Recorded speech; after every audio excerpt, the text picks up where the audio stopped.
Finally भाई लोग तो लोग के इंतजार के घड़ी भइल खत्म काहे कि भोजपुरी के हिट मशीन खेसारी लाल यादव के जौन गाना रखा गोली चलवा दी इ वाला गाने के टीजर रिलीज कर दियल बतावल चल कि गाना कौ तारीख तक रिलीज कर लेता और गाना कैसा निकल बा और गाना में काम के कइले बा पूरा फुल जानकारी मिली तो लोग के इ वाला वीडियो में तो लोग इ वाला वीडियो के शुरू से लेकर लास्ट तक देख लेंगे। बाकी अब तक हमारे चैनल के सब्सक्राइब नहीं करेंगे कैले तभी सब्सक्राइब करके हमसे जुड़ चलेंगे। तो भाई लोग तो लोग के सबसे पहले बता दी कि हाँ गोली चलवा दी वाला गाने का लिखले के बता गाने के लिखले बड़ा ना रोशन सिंह विश्वास है गाने के लिखले बड़ा रोशन सिंह विश्वास।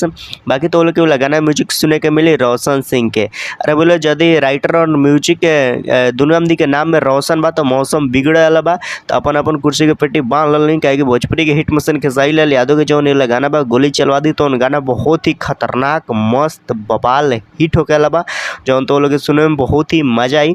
बाकी तो लोग बता दी कि गाना गईले के बाद गाना गईले बड़न भोजपुरी के हिट मशीन खेसारी लाल यादव और अनुपमा यादव। अरे खेसारी लाल यादव और अनुपमा यादव के आवाज़ में तो ये वाला गाना सुने के मिली।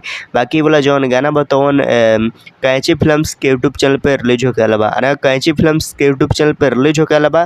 बाकी अभी तक जो टीजर नहीं देख ले वाला गाना के जाके देख सकता है कैंची फिल्म्स के यूट्यूब चैनल पे टीजर रिलीज कर दिल बा। टीजर बहुत ही खतरनाक मस्त बा और ये वाला जौन गाना बतावन तो लोग वाला गाना में रंगदारी भी देखे के मिली और विवाह भी वाला जौन गाना होगा तो भी देखे के मिली। मतलब तो लोग ये वाला गाना जौन बतावन हर जगह बजा सकत रहेंगे। बाकी वीडियो फॉर्मेट में तो लोग देखे के मिले काजल काश्यप अरे खेसारी लाल यादव और काजल काश्यप के साथ वीडियो शूट करल गल बा। बाकी वीडियो की क्वालिटी भी बहुत ही खतरनाक मस्त बेस्ट बा।